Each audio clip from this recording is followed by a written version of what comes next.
We have with us next Dr. Kapil Bora from Ambala, one of the swiftest of surgeons, pleasant and most approachable, and he's going to have his own teaching pearls. So let's get glued on to his video now. On to you, Dr. Kapil.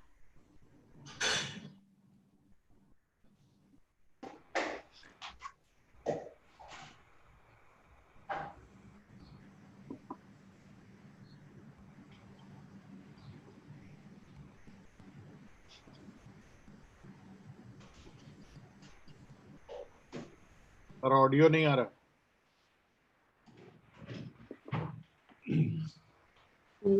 Dr. Kapil Bora is muted. Screen share has also stopped.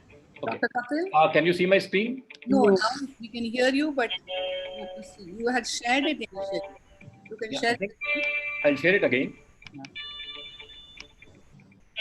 Okay, can you see it now? Yeah.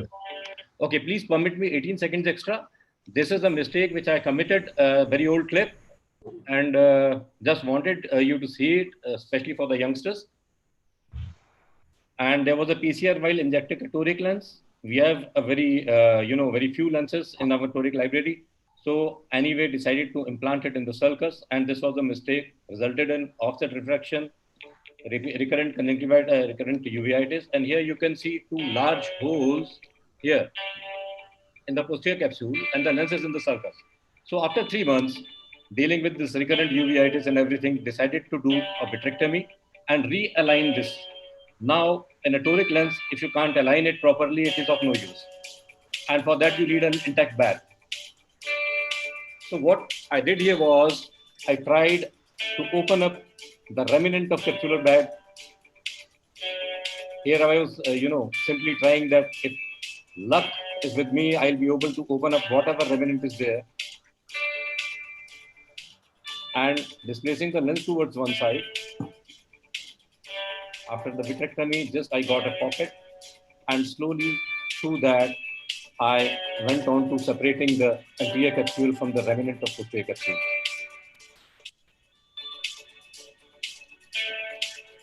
So this was a very slow procedure. Since this is an edited video, it almost took me around 20 minutes. And meanwhile, I was worried that these rents, if they extend further, because there was only a very small bridge in between the two rents, which you can see here. There's a rent here, there's a rent here. Ultimately, I was able to separate out this bag sufficiently. And these lenses help you that you can somehow manipulate the knuckle of the lens inside first. This went inside and followed by the other loop, and then I was able to realign it. Now this I was able to do only after 3 months,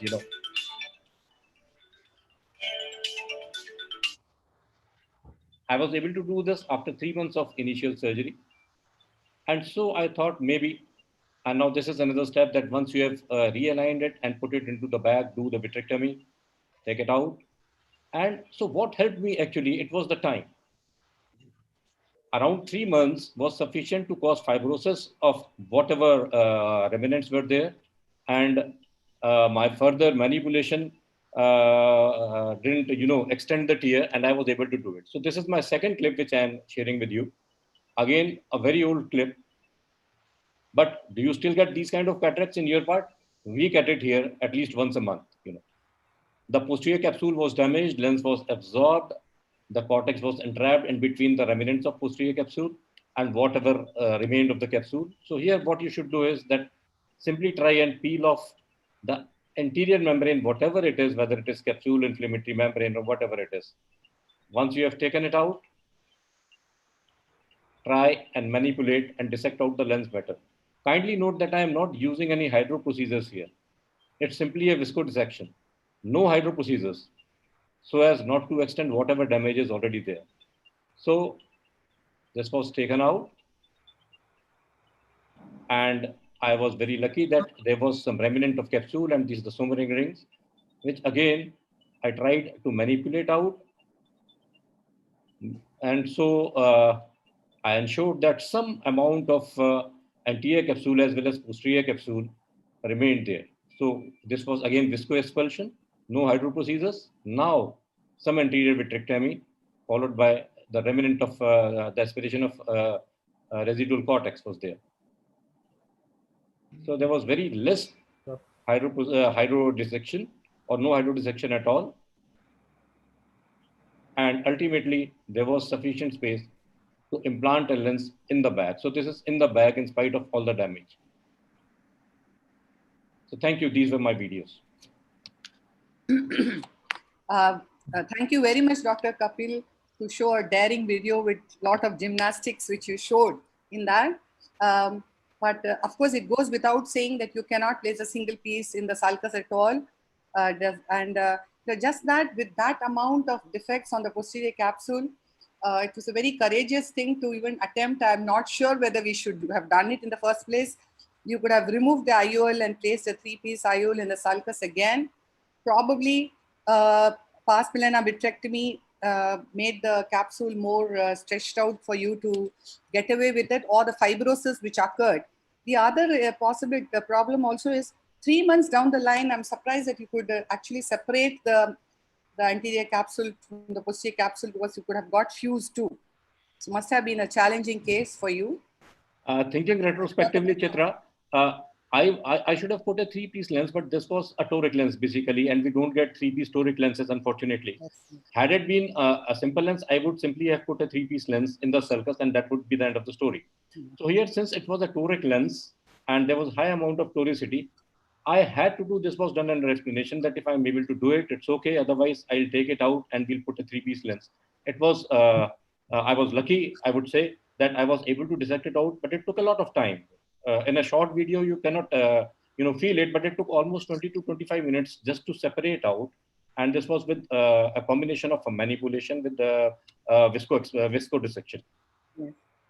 Yeah, I think it was very, very nicely done surgery. And the only thing which he was doing in the first case, the hook and slip technique of the fixing the haptics. Now, in that case, because since it was a toric IOL, he had to rotate it, but ideally it should not be rotated, because if you do hook and slip technique, you should not rotate, because the haptics again will go through the posterior tear. It may go into the vitreous, and then it will become very difficult to retrieve the hooks from the haptics from the posterior capsule. Again, I just had a few comments. Daring video, but for teaching purposes, if you have a PCR when you're injecting a toric IOL, what are your options? Ideally, if you have a toric IOL, you already injected, while injecting, you have a PCR, you just stop. If there is vitreous prolapsing, then you do a vitrectomy. Try to do a PCCCC. Once you do a PCCCC, then you can confidently place the lens in the bag and then position it. Otherwise, if it's a very large rent, then I would suggest not placing it in the sulcus, cut it and remove it, or explant it and put a 3-piece IOL.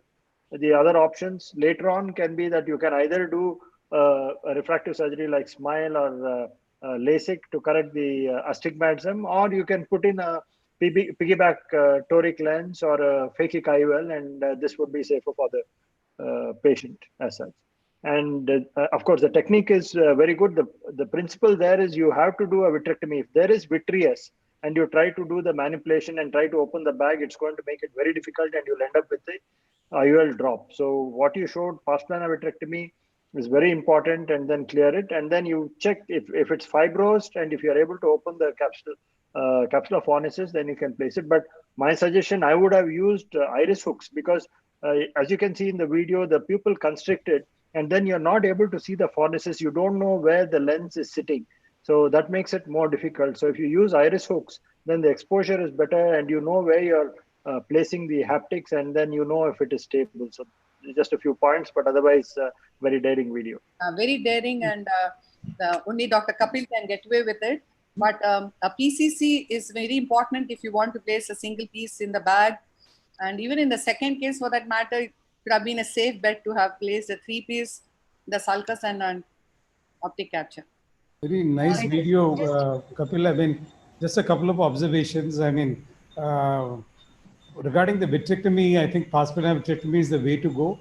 But I was wondering why you put the irrigation also to a sclerotomy. Whenever I'm faced with this situation, even though the vitrector goes through the sclera, I put the irrigation cannula just in the anterior chamber.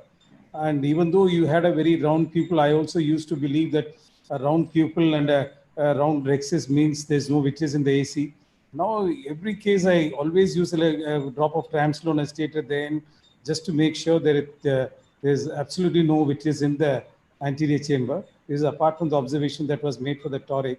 And slipping in the toric lens between the leaflets of the capsule after 3 months must have been really challenging. But I didn't see any toric markings or care for alignment. I mean, did you lose the toricity or maintain it? Edited a very old video, but in a 4-minute clip or rather a 2-minute clip, it was very difficult to demonstrate. But there were the markings at the end of the video, aligning at around 180 degrees. Yeah. And the initial vitrectomy was a dry vitrectomy. You must have noticed for a few seconds. It was a dry vitrectomy, and after doing the dry vitrectomy, I'll put the irrigation cannula inside. Can I just make a comment?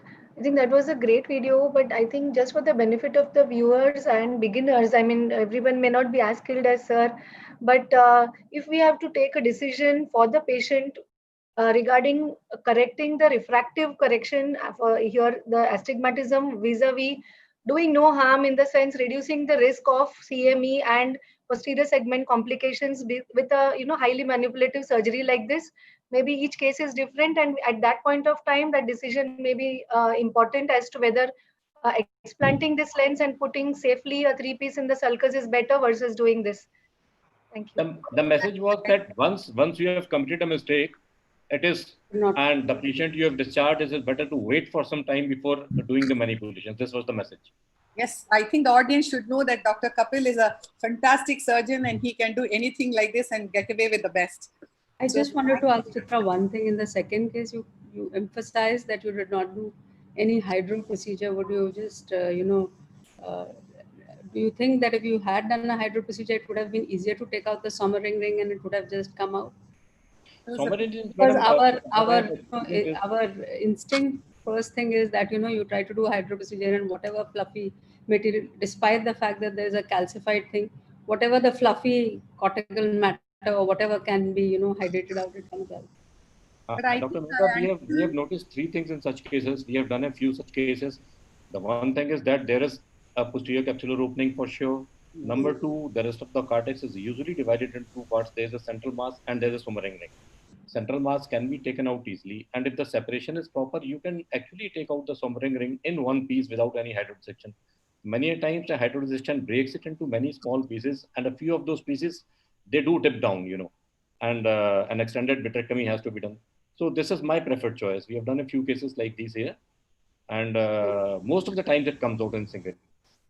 And I think most of these absorbed cataracts have a posterior capsule opening in a greater percentage of cases. So doing a hydro may not be the optimal way. Thank you very much, Dr. Kapil.